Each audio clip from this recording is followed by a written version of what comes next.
Good morning students. आज के इस वीडियो में हम सॉल्व करने वाले हैं क्लास 8 के प्रश्नावली 1.1 का हल। पहला प्रश्न देखिए, उचित गुणधर्मों के उपयोग से निम्नलिखित का मान ज्ञात कीजिए।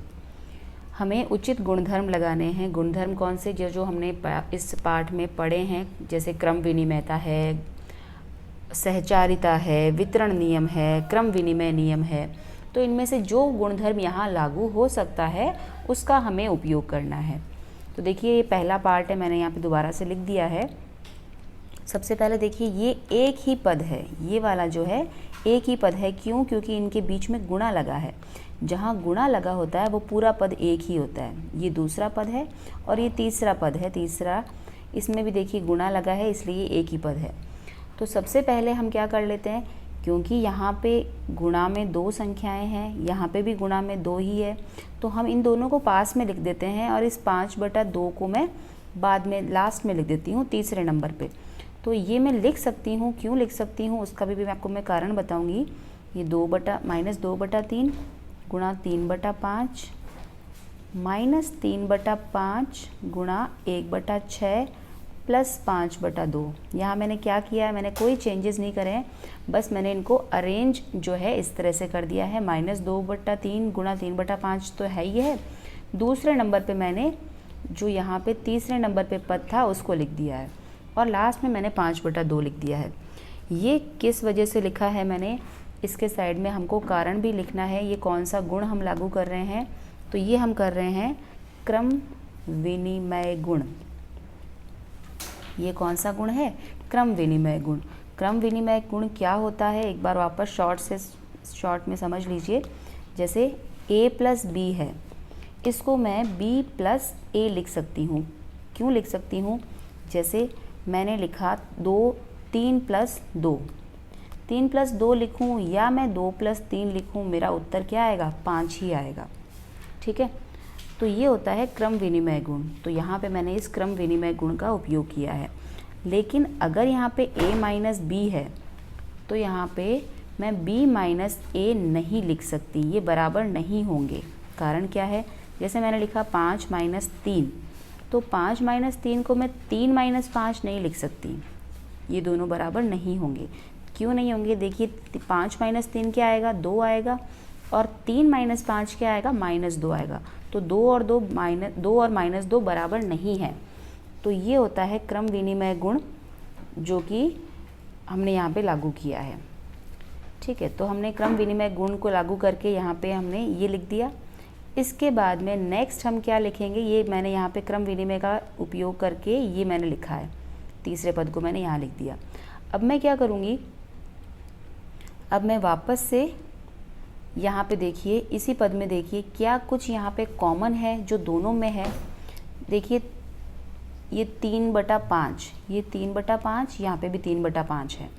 तो जब जो चीज़ दोनों में है, हमने वितरण नियम को यहाँ पे लागू करेंगे। अब क्रम विनिमय तो हो चुका है, ये वितरण नियम का उल्टा है। वितरण नियम में क्या होता है आपने पढ़ा है, अभी मैं इसको पहले बाहर निकाल के रख देती हूँ, उसके बाद आपको मैं वितरण नियम बताती हूँ। तो यहाँ से 3/5 जो है बाहर आ गया, अंदर क्या बचा? यहाँ से मैंने 3/5 ले लिया, पीछे क्या बचा? -2/3। यहाँ से मैंने 3/5 लिया तो पीछे क्या बचा? मैंने सिर्फ 3/5 बाहर लिया, माइनस बाहर नहीं लिया, तो माइनस अंदर का अंदर ही है, और ये बचा 1/6 और ये प्लस 5/2। अब यहाँ पे मैंने कौन सा नियम लागू किया है? यहाँ पे लागू हुआ है नियम वितरण नियम। वितरण नियम क्या होता है, एक बार वापस से पढ़ लेते हैं। वितरण नियम या वितरण गुणधर्म। वितरण नियम में क्या होता है, जैसे a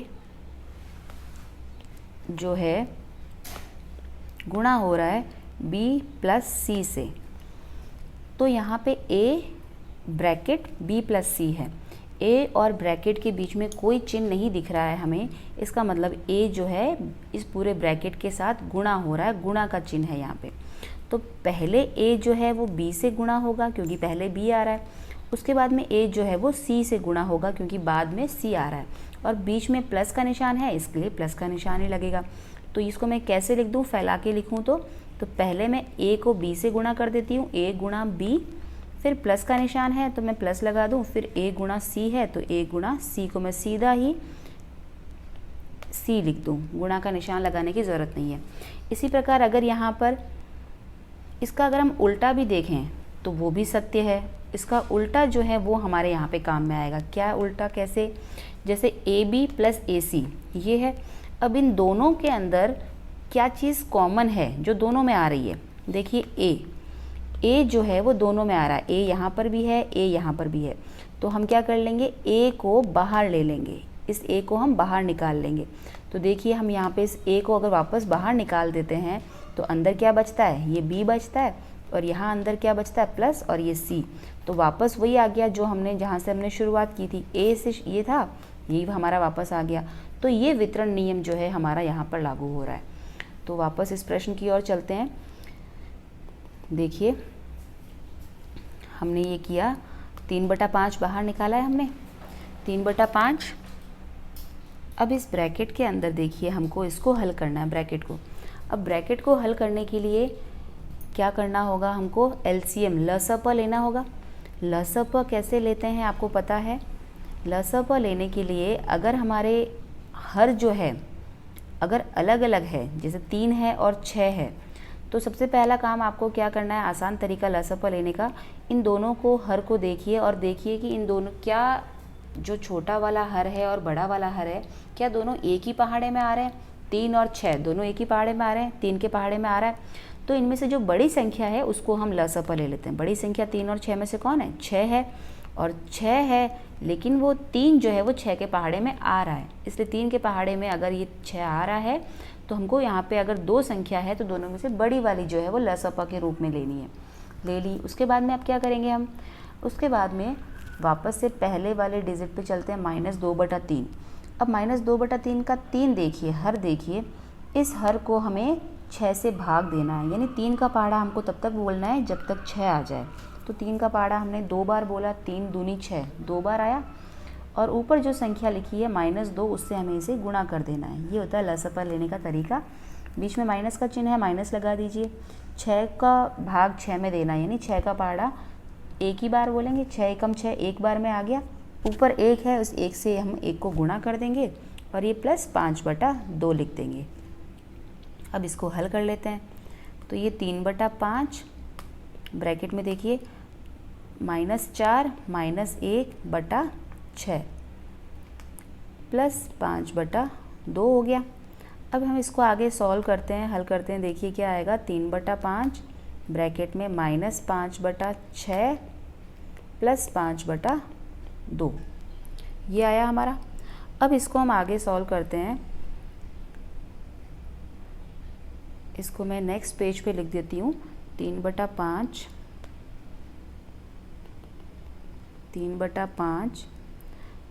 ब्रैकेट था, ब्रैकेट को खोल के मैं सीधा गुणा का चिन्ह लगा देती हूँ।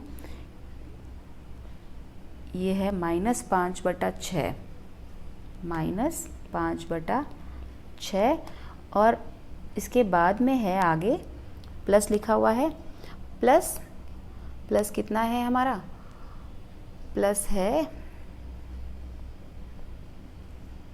5/2 5/2। अब यहाँ पे क्योंकि गुणा है, हमें इन दोनों को हल करना है। जब गुणा होता है तो क्रॉस में जो संख्याएं हैं वो कट सकती है। इस 5 से ये 5 कटा एक बार, 3 से 6 कटा 2 बार। तो देखिए क्या आया, ये -1/2 +5/2। इसको हल करेंगे लसपा। जब दोनों हर जो है समान होते हैं तो वही संख्या हर जो है लसपा के रूप में आ जाती है, और ऊपर वाली संख्या ऐसे की ऐसे हम लिख सकते हैं। तो ये -1 + 5, तो एक संख्या प्लस की है, एक माइनस की है, तो बड़ी संख्या में से माइनस होगा। 5 में से 1 माइनस हुआ, कितना बचा? 4, और जो बड़ी संख्या है उसका चिन्ह लगेगा जिसमें से माइनस हुआ, तो 4/2 बचा। 2 एकम 2, 2 दूनी 4, हमारा उत्तर कितना आया? 2। तो 2 जो है हमारा उत्तर आया। तो हमने इसमें उचित गुणधर्म हमने लगा के इसको सॉल्व कर लिया। कौन कौन से 2 गुणधर्म लगे इसमें? क्रम विनिमय और वितरण नियम लगा। ठीक है, इसके बाद में हम सॉल्व करते हैं इसी का दूसरा भाग। दूसरा भाग क्या है? देखिए दूसरा भाग है 2/5 गुणा -3/7 माइनस 1/6 गुणा 3/2 प्लस 1/14 गुणा 2/5। अब इसके अंदर भी हमको उचित गुणधर्म का उपयोग करके इसको हमें सॉल्व करना है। तो देखिए यहाँ पे भी क्या होगा, सबसे पहले हम ढूंढ लेते हैं कि क्या कोई समान पद है, यहाँ पे क्या कोई डिजिट है ऐसे जो सेम है। तो देखिए इसके अंदर 2/5, इसके अंदर देखिए ये 2/5 है, यहाँ पे भी 2/5 है। तो यहाँ पे 2/5 और ये 2/5 क्या है, कॉमन है। तो पहला काम हम क्या करेंगे, देखिए ये पूरा एक ही पद है क्योंकि गुणा में है, ये पूरा एक ही पद है क्योंकि गुणा में है, ये भी एक ही पद है क्योंकि दोनों में गुणा है। तो सबसे पहले हम क्या करेंगे, इन दोनों पदों को एक साथ में लिख लेंगे। उससे क्या होगा, हम 2/5 को कॉमन ले सकते हैं। तो देखिए हम लिखते हैं इसको। सबसे पहले काम हमको इनको सिर्फ पास पास में लिखना है, पदों को अरेंज करना है। तो ये है प्लस 1/14 गुणा 2/5। तीसरे नंबर पे हम इस पद को लिखते हैं माइनस 1/6 गुणा 3/2। तो अब देखिए अब हम क्या करेंगे, यहाँ पर हमको माइनस, ये यहाँ पे हमको 2/5 दिख रहा है, यहाँ पे हमको 2/5 दिख रहा है। तो हम क्या करेंगे, 2/5 को हम कॉमन ले लेंगे, बाहर निकाल देंगे। तो यहाँ पे ये सबसे पहली बात, ये हमने क्यों किया है, हमने इसको अरेंज किया तो हमें यहाँ पे इस गुण का नाम लिखना होगा। तो हम इस गुण का क्या नाम लिख देंगे, क्रम विनिमयता गुण। क्रम विनिमयता गुण के कारण हमने इसको बाहर निकाला है। तो क्रम विनिमयता गुण क्या होता है मैं आपको समझा चुकी हूँ। हम इसके क्रम को बदल सकते हैं, उससे इसके उत्तर पर कोई फ़र्क नहीं पड़ेगा। तो 2/5 मैंने बाहर निकाल दिया, अंदर क्या बचा, माइनस 3/7 और यहाँ पे प्लस का निशान है, प्लस वहीं का वहीं है, यहाँ पे बच गया 1/14। फिर जो बाकी बचा हुआ इसको हम ऐसा कैसे वापस लिख देंगे। लिखते समय देख लीजिए, अगर कट रहा है तो काट के लिखिए क्योंकि हमारा काम आसान हो जाएगा। 3 एकम 3, 3 दूनी 6। तो यहाँ पे क्या बचा, ऊपर तो बचा 1, 1 से 1 गुणा होगा 1 और यहाँ पे 2 से 2 गुणा होगा 4 बचा। ठीक है, अब यहाँ पे देखिए इसको आगे हल करते हैं हम। ये 2/5, अब इस ब्रैकेट को हमें सॉल्व करना है। हमें यहाँ पे क्या लेना होगा, लसअ लेना होगा। 7 और 14 का लसअ लेना है। 7 और 14 क्योंकि एक दूसरे के पहाड़े में आते हैं तो 7 दूनी 14 होता है, तो इसलिए हम बड़ा जो अंक है वो यहाँ पे लसअ आ जाएगा। 14 लसअ आ गया। 7 से 14 का भाग देना है, यानी 7 के पहाड़े में 14 कब तक आता है, 2 बार आता है। और 2 को गुणा कर देंगे ऊपर -3 से, 2 तिरी 6, माइनस का निशान है इसलिए माइनस लग गया। 14 से 14 के पहाड़े में 14 एक बार आ रहा है और 1 को 1 से गुणा किया, 1 आ गया। ठीक है, -1/4। अब देखिए इसको हम आगे हल करते हैं। 2/5, ये -6 और +1, बड़ी संख्या में माइनस है, छोटी संख्या में प्लस है।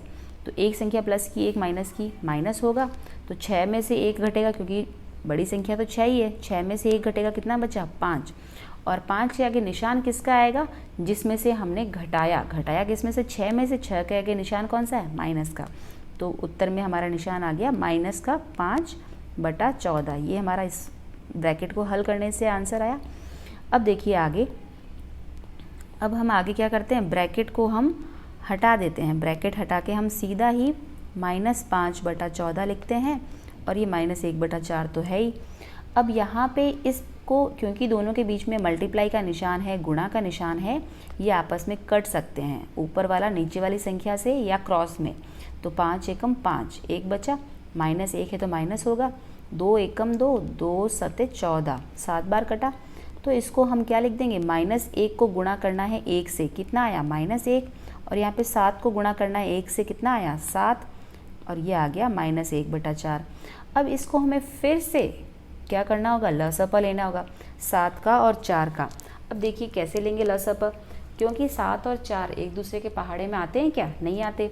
नहीं आते तो हमें क्या करना है, इन दोनों को गुणा कर देना है। 7 चौक 28, 28 इनका लसअ आ गया।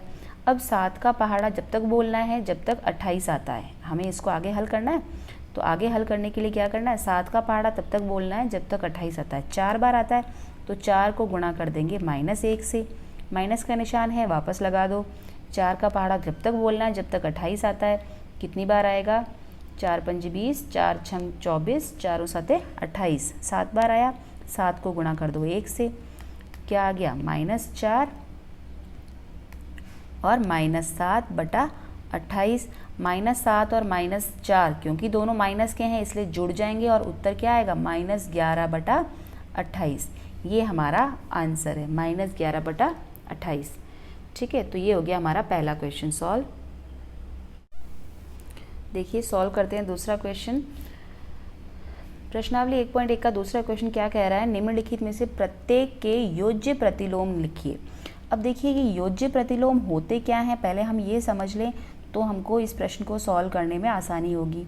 तो योज्य प्रतिलोम क्या होते हैं? योज्य प्रतिलोम यानी ऐसी संख्या जिसको किसी संख्या में अगर जोड़ा जाए तो उत्तर क्या आ जाए, 0 आ जाए। योज्य प्रतिलोम क्या होगा? ऐसी संख्या, जैसे मैंने उदाहरण लिया 2 में मैं क्या जोड़ूं कि मुझे उत्तर मिले 0। तो 2 में मैं क्या जोड़ूं? जो 2 लिखा है इसी का ही ऋणात्मक यानी -2 जोड़ दूं तो मेरा उत्तर क्या आ जाएगा, 0। यानी कोई भी संख्या हो, भले ही वो आपका परिमेय संख्या, जैसे मैं लेती हूँ -2/3। -2/3 में मैं क्या जोड़ूं कि मेरा उत्तर 0 आ जाए? तो -2/3 में जोड़ना है तो इसका हमें चिन्ह उल्टा कर देना है। यहाँ पे माइनस का चिन्ह है तो यहाँ पे मैं 2/3 जोड़ दूँ। तो जो चिन्ह दिया है हमको बस यही करना है, बहुत आसान है। हमको जो चिन्ह दिया है हमको सिर्फ चिन्ह उल्टा करके लिख देना है। अगर हमको प्रश्न में प्लस का चिन्ह दिया है तो हम माइनस का चिन्ह लिख देते हैं। तो देखिए अब हम सॉल्व करते हैं पहला भाग, अभी समझ में आ जाएगा आपको। 2/8 है, 2/8 का योज्य प्रतिलोम लिखना है। यानी 2/8 के अंदर मैं क्या जोड़ूं कि मेरा उत्तर क्या आ जाए, 0। तो क्या जो हमें इसमें जोड़ना है वही इसका योज्य प्रतिलोम होगा। तो 2/8 में मैं क्या जोड़ दूं, -2/8। -2/8 जोड़ूंगी, क्यों? क्योंकि ये इसके अंदर -2/8 मैंने चिन्ह इसका उल्टा लगा दिया। यहाँ पे 2/8 में कोई चिन्ह नहीं दिख रहा, मतलब प्लस का चिन्ह है, तो मैं इसमें माइनस का चिन्ह लगा देती हूँ, -2/8। तो ये इसका योज्य प्रतिलोम हो गया। तो -2/8 क्या है, योज्य प्रतिलोम किसका, 2/8 का। ठीक है, तो ये हो गया पहला भाग। अब दूसरा भाग देखिए, दूसरा भाग है -5/9। दूसरा भाग क्या है, -5/9। यानी -5/9 में मैं क्या जोड़ूं कि मेरा उत्तर 0 आए। तो -5/9 है, इसका उल्टा चिन्ह लगा दो, माइनस की जगह प्लस लगा दो। तो क्या लगा दोगे आप, 5/9। तो 5/9 इसमें जोड़ोगे तो यहाँ पे इसका उत्तर क्या आ जाएगा, 0। तो 5/9 क्या है, योज्य प्रतिलोम है। किसका प्रतिलोम, किसका है ये, -5/9 का। तो यहाँ पे 5/9 योज्य प्रतिलोम हो गया। इसी प्रकार देखिए तीसरा भाग क्या है, -6/-5। इसका हमें योज्य प्रतिलोम पता करना है। तो देखिए सबसे पहले हम इसको सॉल्व करके इसको आसान कर लेते हैं। ये हमको सिर्फ कंफ्यूज करने के लिए ऐसा लिखा है -6/-5। जब ऊपर और नीचे दोनों जगह माइनस होते हैं तो वो माइनस कैंसिल हो जाते हैं और हमारा उत्तर बचता है 6/5। क्या उत्तर बचा हमारा, 6/5। ऊपर और नीचे दोनों जगह माइनस है तो वो माइनस कैंसिल हो जाता है। तो हमें 6/5 का योज्य प्रतिलोम निकालना है। योज्य प्रतिलोम क्या होगा, 6/5 का, इसमें हम चिन्ह उल्टा कर दें। यहाँ पे 6/5 का भी कोई चिन्ह नहीं है, मतलब प्लस का चिन्ह है। इसका क्या हो जाएगा, -6/5। -6/5 जो है इसका योज्य प्रतिलोम हो जाएगा। समझ आया आपको, ये -6/5 इसका योज्य प्रतिलोम है। ठीक है, इसी प्रकार हम करते हैं सॉल्व चौथा भाग। चौथा भाग है 2/-9। 2/-9 का योज्य प्रतिलोम क्या होगा, योज्य प्रतिलोम क्या होगा, यहाँ पे माइनस की जगह मैं प्लस लगा दूँ, बहुत इजी है। 2/9 इसका योज्य प्रतिलोम होगा, क्योंकि यहाँ पे -9 था, यहाँ पे मैंने +9 लगा दिया, तो ये योज्य प्रतिलोम है। ठीक है, इसके बाद देखिए पांचवा भाग क्या कह रहा है, 19/-6। ये भी इसी तरह का ही है, सेम चौथे भाग की तरह ही है। तो यहाँ पे क्या हो जाएगा, जिससे कि 0 आए, क्या जोड़ें इसमें, तो यहाँ पे हमें क्या कर देना है, 19/-6 की जगह मैं क्या लिख दूँ, +6। प्लस है इसलिए लगाने की ज़रूरत नहीं है। तो ये 19/6 जो है ये क्या हो गया, योज्य प्रतिलोम हो गया। बस ये हमारा सॉल्व हो गया दूसरा क्वेश्चन। देखिए प्रश्नावली 1.1 का तीसरा प्रश्न का पहला भाग x बराबर 11/15, दूसरा भाग x बराबर -13/-17 के लिए सत्यापित कीजिए कि माइनस ब्रैकेट में -x बराबर x। तो इसको हम इधर वाले भाग को तो हम LHS बोल देते हैं बाएं भाग को, और दाएं भाग को हम बोल देते हैं RHS। तो हमें क्या करना है, सत्यापित करना है कि क्या बायां भाग दाएं भाग के बराबर है। तो सबसे पहले सत्यापित करते हैं हम पहले भाग को। पहला भाग है x बराबर 11/15। तो हमको क्या सत्यापित करना है कि -x बराबर x होगा, ये हमको सत्यापित करना है, ये सत्यापित करना है। तो ये सत्यापित करने के लिए अब हम चलते हैं, इसको सॉल्व करते हैं। पहले हम इसका LHS ले लेते हैं। LHS क्या है, -x ये है। अब यहाँ पे हमें कुछ नहीं करना है, हमको सिर्फ और सिर्फ x की वैल्यू रखनी है। यहाँ तक हमने जो हमको दिया था वो लिख दिया। अब x की वैल्यू कितनी है हमारी, x हमको कितना दिया है 11/15, 11/15। अब देखिए इसको हल करिए, हल करेंगे तो क्या होगा, ब्रैकेट के बाहर माइनस का चिन्ह है और ब्रैकेट के अंदर भी क्या है, माइनस का चिन्ह। तो हमने पढ़ा है चिन्हों का गुणा। चिन्हों का गुणा क्या होता है, चिन्हों का गुणा होता है अगर माइनस का चिन्ह माइनस के चिन्ह से गुणा हो रहा है। चिन्हों के गुणा में माइनस का चिन्ह अगर माइनस के चिन्ह से गुणा होता है तो उत्तर में आता है प्लस का चिन्ह, और प्लस का चिन्ह हमें लगाने की ज़रूरत नहीं होती। तो यहाँ पे चिन्हों का गुणा, यहाँ पे देखिए ये माइनस, ब्रैकेट के बाहर माइनस, ब्रैकेट के अंदर भी माइनस, तो माइनस और माइनस का चिन्ह गुणा होकर प्लस का चिन्ह बन जाता है 11/15। तो जब ब्रैकेट के बाहर माइनस चिन्ह है, अंदर माइनस चिन्ह है, वो गुणा होकर प्लस बन गया, और प्लस का चिन्ह लगाने की ज़रूरत नहीं होती, मैं सीधा इसको लिख सकती हूँ 11/15। तो ये हमने LHS सॉल्व करा, LHS सॉल्व किया तो हमारा उत्तर कितना आया, 11/15। अब हम चलते हैं RHS की तरफ। RHS में हमको क्या दिया है, x। RHS में हमको क्या दिया है, x दिया है, और x का मान लिख देते हैं हम। x का मान कितना है, देखिए 11/15, x का मान कितना है हमारा 11/15। तो देखिए ये तो आया हमारा LHS, और RHS भी कितना आया हमारा 11/15। तो हम क्या कह सकते हैं, LHS बराबर RHS। हमारा बस यही हमको चाहिए कि जो हमारा LHS है वो हमारा RHS के बराबर आ जाए। तो बस सत्यापित हो गया। हमें यही सत्यापित करना था कि हमारा LHS जो है RHS के बराबर आता है या नहीं। तो हमारा LHS जो है वो RHS के बराबर आ चुका है, हमारा ये सत्यापित हो चुका है। अब हम करते हैं दूसरा भाग हल इसका। इसी तरह से दूसरा भाग है, दूसरा भाग में x का मान क्या दे रखा है, -13/17। तो -13/17 दे रखा है। देखिए हमको क्या सत्यापित करना है वो भी लिख देते हैं, -x बराबर x, ये सत्यापित करना है। तो ये तो है LHS भाग और ये है RHS भाग। पहले हम ले लेते हैं LHS भाग। LHS में क्या दिया है, -x। अब यहाँ पे हमें क्या करना है, x की वैल्यू रखनी है, माइनस ब्रैकेट में माइनस x की वैल्यू रखनी है। x की वैल्यू हमको कितनी दे रखी है बताइए, -13/17, ये वैल्यू दे रखी है हमको। तो ये वैल्यू जो है हमको यहाँ पे रखनी है, रख दी हमने। ब्रैकेट के बाहर माइनस है, माइनस लगा के रखो। फिर ब्रैकेट, बड़े ब्रैकेट के अंदर देखिए, ब्रैकेट के बाहर माइनस और अंदर भी माइनस, माइनस और माइनस गुणा होके हो गया प्लस, प्लस लगाने की ज़रूरत नहीं है, ये हो गया 13/17। अब यहाँ पे ब्रैकेट खुल जाएगा, ब्रैकेट खोल देते हैं हम, ये आ गया -13/17। ये हमारा LHS आया। अब हम बात कर लेते हैं RHS की। RHS में हमारे पास में क्या है, RHS में हमारे पास है x, हमने लिख दिया x। अब हम देख लेते हैं प्रश्न में x का मान कितना दे रखा है, -13/17। कितना दे रखा है, -13/17। तो हमारा देखिए LHS कितना आया था, -13/17, और हमारा RHS कितना आ रहा है, -13/17। यानी हमारा LHS RHS के बराबर है। तो हम यहाँ पे क्या लिख सकते हैं, LHS बराबर RHS। तो ये हमारा सत्यापित हो गया। यही हमको सत्यापित करना था कि LHS जो है राइट हैंड साइड और लेफ्ट हैंड साइड बराबर होती है या नहीं। तो हमारा RHS LHS के बराबर आ चुका है। तो ये हो गया हमारा तीसरा क्वेश्चन सॉल्व। देखिए प्रश्नावली 1.1 का चौथा प्रश्न देखते हैं। निम्नलिखित के गुणात्मक प्रतिलोम ज्ञात कीजिए।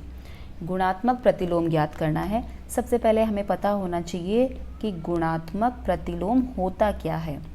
गुणात्मक प्रतिलोम क्या होता है, कोई भी संख्या है, मैंने जैसे उदाहरण लिया कि 5। अब मैं 5 को किससे गुणा करूं कि मेरा उत्तर जो है वो 1 आ जाए, वही उसका गुणात्मक प्रतिलोम होगा। 5 का गुणात्मक प्रतिलोम क्या होगा, वो संख्या जिससे मैं 5 को गुणा करूं तो क्या आ जाए, 1 मुझे उत्तर में मिले। तो 5 को मैं किससे गुणा करूंगी, 1/5 से, इसी के रेसिप्रोकल से, इसी के जो व्युत्क्रम है 5 का, उससे मैं इसको गुणा करूं तो मुझे 1 मिलेगा। तो 5 को मैं किससे गुणा करूं, इसी को मैं उल्टा कर देती हूं, 5 को 1/5 से, तो मुझे क्या मिल जाएगा, 1 मिल जाएगा। तो ये होता है गुणात्मक प्रतिलोम, यानी वो संख्या जिससे हम उसे गुणा करें तो हमें 1 मिले।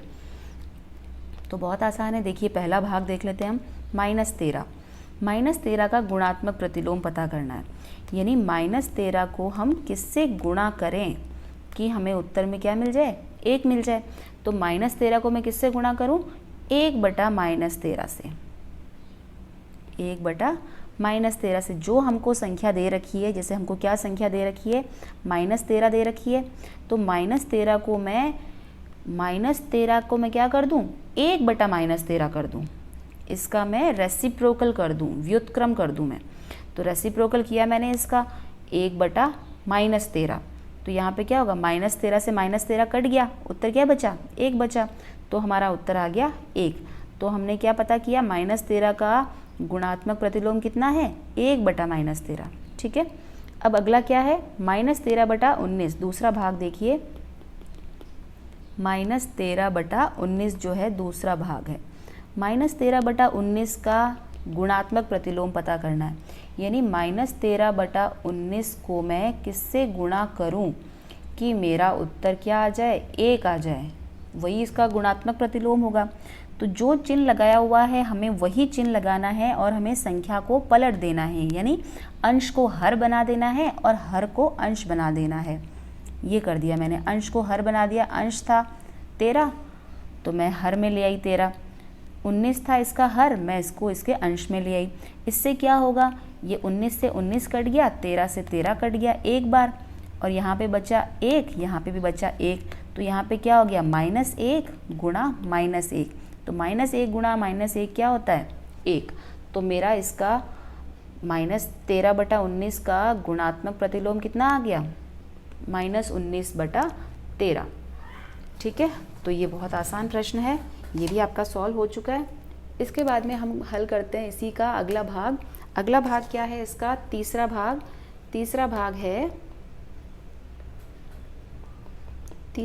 इसका देखिए, हम कर रहे हैं चौथे प्रश्न का तीसरा भाग है 1/5। 1/5 का मुझे गुणात्मक प्रतिलोम पता करना है, यानी 1/5 को मैं किससे गुणा करूं कि मेरा उत्तर क्या आ जाए, 1 आ जाए। तो मैं 1/5 को पलट देती हूँ, इसके अंश को हर में ले जाती हूँ और हर को अंश में ले आती हूँ, 5/1। 5/1 को मैं सीधा 5 भी लिख सकती हूँ, तो 1 को ये एक बार कटा, तो ये उत्तर आ गया हमारा 1। 1 को 1 से गुणा किया 1 और 1 को 1 से गुणा किया 1, उत्तर आ गया 1। तो 1/5 का गुणात्मक प्रतिलोम क्या हो गया, 5/1, ये इसका उत्तर है, ये इसका गुणात्मक प्रतिलोम आ गया। ठीक है, अब हम बात करते हैं चौथे भाग की। चौथा भाग है हमारा -5/8 गुणा -3/7, यानी इसका मुझे गुणात्मक प्रतिलोम पता करना है। तो इसको मैं एक बार वापस लिख देती हूँ, ऐसे का ऐसे, बहुत आसान है, कुछ नहीं करना है। पहले इस प्रश्न को ऐसे कैसे लिख दिया जाए वापस, -3/7। अब मुझे इसका गुणात्मक प्रतिलोम पता करना है, ये खाली जगह बना देती हूँ मैं इसके लिए।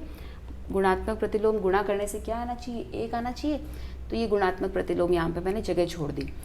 अब मुझे क्या करना है, मुझे सिर्फ और सिर्फ जो ये संख्या लिखी हुई है इसी को ही मुझे पलट कर लिख देना है, अंश को हर में और हर को अंश में, और जो चिन्ह लगा रखा है माइनस का वो ऐसे कैसे रहेगा। यहाँ पे -5/8 था, यहाँ पे मैं कर देती हूँ -8/5, और यहाँ पे -3/7 है, मैं कर देती हूँ -7/3। बस ये हमारा उत्तर है। यहाँ पे मैंने क्या निकाल दिया, ये इसका गुणात्मक प्रतिलोम है, यानी अगर इसको हम इससे गुणा करेंगे तो एक उत्तर आएगा। क्यों आ जाएगा एक उत्तर? एक उत्तर आने का कारण है कि यहाँ पे ये कट जाएंगे आपस में। देखिए सब गुणा में है, सब कट सकते हैं। ये 8 से 8 कट जाएगा, ये 5 से ये 5 कट जाएगा, इस 3 से ये 3 कट जाएगा, इस 7 से ये 7 कट जाएगा। और यहाँ पे माइनस के चिन्ह कितने हैं? देखिए 1 2 3 और 4 माइनस के चिन्ह हैं, आपस में गुणा होके प्लस हो जाएंगे। तो ये हमारा चौथा भाग जो है वो हल हो गया। चौथे के बाद में देखिए हमारा पांचवा भाग भी दिया है इसमें। पांचवा भाग है -1 गुणा -2/5, ये ब्रैकेट में लिखा है, और बस -2/5। इसको हमें हल करना है, इसका हमें गुणात्मक प्रतिलोम बताना है। तो देखिए पहले इसको हम हल्का सा हल कर लेते हैं, हमारा जो आंसर है वो हमें आसानी से मिलेगा। -1 और यहाँ पे भी माइनस क्या हो गया? प्लस हो गया। और 1 गुणा 2/5 कितना हो गया? 2/5। कहने का मतलब हमें 2/5 का गुणात्मक प्रतिलोम निकालना है जिससे कि 1 आ जाए। तो इसको मैं किससे गुणा करूँ? 2/5 को मैं किससे गुणा कर दूँ? 5/2 से। 2/5 को मैंने गुणा कर दिया 5/2 से। इससे क्या हो गया? 2 से 2 कट गया, 5 से 5 कट गया, उत्तर मेरा कितना आ गया? 1 उत्तर आ गया। तो ये कटा तो 1 आया, इन सबको हमने गुणा कर दिया तो 1 उत्तर आ गया। तो इसका गुणात्मक प्रतिलोम कितना हो गया? 5/2। ठीक है, फिर हम सॉल्व करते हैं इसी का छठा भाग है इसके लिए -1, यानी -1 का गुणात्मक प्रतिलोम पता करना है जिससे कि मुझे 1 मिल जाए गुणा करके। तो -1 को मैं किससे गुणा कर दूं? -1 के ही गुणात्मक प्रतिलोम से। तो यहाँ पे क्या होगा? -1 को मैं -1 से ही गुणा कर दूं। लिखने के लिए मैं इसको नीचे भी गुणा में लिख दूं। तो -1 को -1 से, ये -1 से गुणा किया तो उत्तर क्या आ गया? 1। क्यों? क्योंकि माइनस तो प्लस हो गया और 1 का गुणा 1 से 1 हो गया। ठीक है, तो ये हो गया हमारा चौथा प्रश्न, पूरा हल हो गया है। हल करते हैं प्रश्न 5, प्रश्नावली 1.1 का 5वां प्रश्न। देखिए प्रश्न क्या कह रहा है? निम्नलिखित प्रत्येक में गुणन के अंतर्गत उपयोग किए गए गुणधर्म का नाम लिखिए। हमको क्या लिखना है कि इसमें हमको इसको हल नहीं करना है, हमें सिर्फ और सिर्फ गुणधर्म का नाम लिखना है कि कौन सा गुणधर्म जो है यहाँ पर लागू हो रहा है। देखिए क्या है? -4/5 गुणा 1 बराबर 1 गुणा -4/5 बराबर -4/5, ये है। इसमें हमको गुणधर्म का नाम लिखना है सिर्फ कि कौन सा गुणधर्म हमें काम में लिया जा रहा है। यहाँ पे देखिए क्या हो रहा है? -4/5 में 1 का गुणा किया जा रहा है, या 1 में -4/5 का गुणा किया जा रहा है। उत्तर क्या आ रहा है? -4/5, यानी -4/1 में -4/1 को किस संख्या से गुणा किया जाए कि हमारा उत्तर क्या आ जाए? -4/5, यानी वही संख्या वापस आ जाए। तो इसको हम क्या बोलते हैं? जो 1 है वो गुणात्मक तत्समक है। इसका उत्तर क्या होगा? ये जो यहाँ पे 1 से गुणा कर रहे हैं और वापस वही उत्तर आ रहा है, तो इसका क्या मतलब है? 1 जो है यहाँ पे 1 किसका काम कर रहा है? गुणात्मक तत्समक। 1 जो है यहाँ पे गुणात्मक तत्समक, 1 गुणात्मक तत्समक है। यहाँ पे 1 जो है वो गुणात्मक तत्समक का काम कर रहा है, क्योंकि किसी भी संख्या को जब 1 से गुणा किया जाता है तो वापस वही संख्या हमें प्राप्त होती है। तो यहाँ पे हम -4/5 को 1 से गुणा किया तो हमें उत्तर वापस क्या मिला? वापस -4/5 ही मिला है। तो 1 का हमें रोल लिखना है यहाँ पे। 1 कैसा है? गुणात्मक तत्समक है। ठीक है, करते हैं दूसरा भाग इसका हल। दूसरा भाग देखिए, -13/17 गुणा -2/7 बराबर -2/7 गुणा -13/17, ये लिखा है। अब इसमें देखिए यहाँ पे क्या होगा? यहाँ पे हमने आपको दिख रहा होगा क्रम जो है वो बदल दिया है। पहले यहाँ पे हमको लिखा था -13/17 पहले लिखा हुआ था और -2/7 बाद में लिखा था। और यहाँ पर हमने क्या करा, जो चीज़ बाद में लिखी थी उसको हमने पहले लिख दिया है। -2/7 को पहले लिख दिया और -13/17 को बाद में लिख दिया है।